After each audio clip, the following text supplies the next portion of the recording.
बोला काय नाही,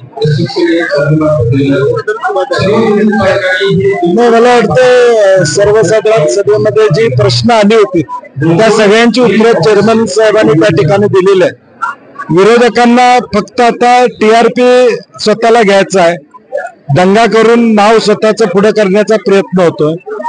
जे संचालक मंडळाच्या बैठकीला 70% गैरहजर राहतात ते सभासदाला काय न्याय देणार. दुःख त्यांचं एवढंच आहे की टँकर बंद झाले, त्यांचा व्यवसाय बंद झालाय, याचा दुःख त्यांना आहे. सभासदाबद्दल प्रेम त्यांना नाही आहे. आज आमच्या ताब्यात गोकुळ आल्यानंतर म्हशीला दर द्यायचा विषय असू दे, गाईच्या दुधाला दर देण्याचा विषय असू दे, नवी मुंबईतली जागा घेऊन आर्थिक नुकसान जे होत होतं ते कमी करण्याचा प्रयत्न असू दे, सोलरच्या माध्यमातून कोट्यावधी रुपये वाचवायचे काम आपण त्या ठिकाणी करतोय. आणि या स्पर्धेच्या युगामध्ये देखील चांगल्या पद्धतीनं शेतकऱ्याला न्याय देण्याचा प्रयत्न करतोय.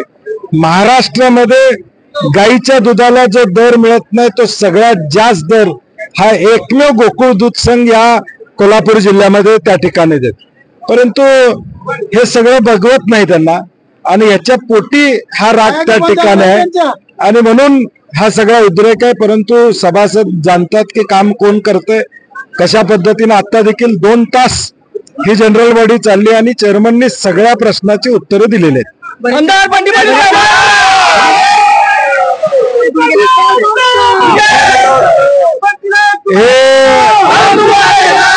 विरोधकांना तेच पाहिजे होतं की नेमके प्रश्न, नेमकी उत्तरं लोकांच्या पण पोचू नयेत, हाच प्रयत्न त्यांचा होता. आमची इच्छा, शेवटी सत्ताधारी आम्ही आहोत, सत्ताधारी म्हणून आमची इच्छा सभा चालवणं हीच असणार आहे आणि म्हणून तो प्रयत्न आम्ही सातत्याने केलेला आहे.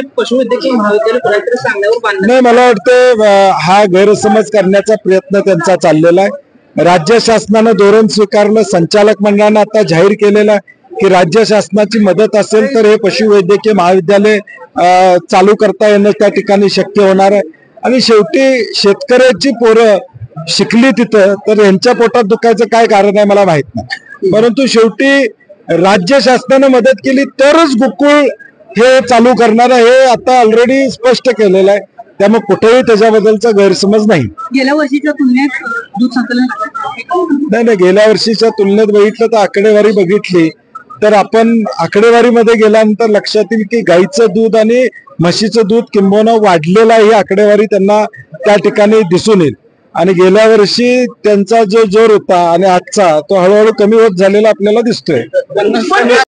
LLP IT कोल्हापूर ISO 9001:2015 नामांकित quality management system.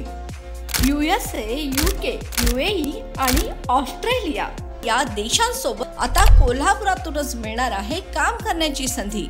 Kotian IT company तुमच्यासाठी घेऊन येत आहे ही अनोखी संधी. डेटा एंट्री ऑपरेटर व इनबाउंड व्हॉइस प्रोसेस या 2 पदांसाठी वॅकन्सी उपलब्ध. डे अँड नाईट या 2 शिफ्टमध्ये काम करण्याची संधी, शिवाय आकर्षक सॅलरी देखील. प्रथम येणाऱ्यास प्राधान्य तसेच स्पॉट ऑफर लेटर. तर आजच भेट द्या Kotian info technology LLP IT कंपनीला आणि तुमचा जॉब आजच निश्चित करा. अधिक माहितीसाठी संपर्क www.kotiyaninfotech.com. मातोश्री प्लाझा, फिनस कॉर्नर, 2nd फ्लोअर, कोल्हापूर. 8956911086.